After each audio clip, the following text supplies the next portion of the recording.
My name's Lisa Machado. I run the Canadian CML network here in Toronto.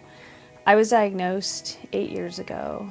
It was a dark afternoon. The clinic was finished. There was nobody supposed to be sitting in the waiting room. I walked down the corridor and I could hear sobs, and I thought, who's sitting in the waiting room?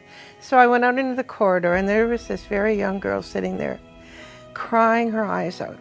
So I sat down beside her and I said, I'm part of the leukemia team. Would you like to talk? And for a long time, it was silence. And I'll never forget the first thing she said to me. I have leukemia and I have 2 young children. I don't want to die. Lisa's diagnosis came at a really difficult time. We had 2 young children. And the thing about it was that neither of them were sleeping. So as you can imagine, we were exhausted. Every parent goes through this in early childhood.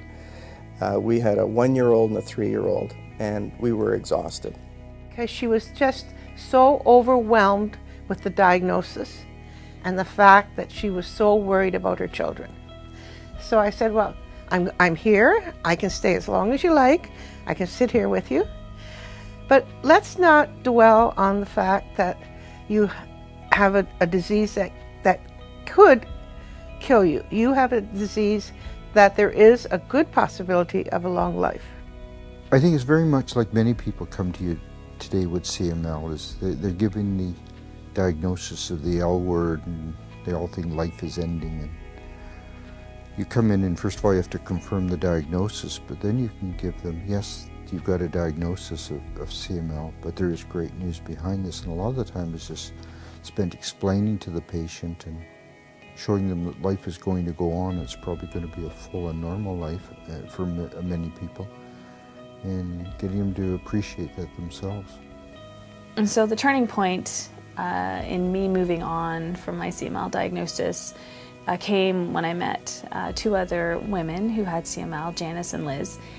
And I remember just crying and crying, and they just hugged me and listened to my fears and concerns, and it turned out they had the same fears and concerns. It really made me feel stronger and more able to look to the future.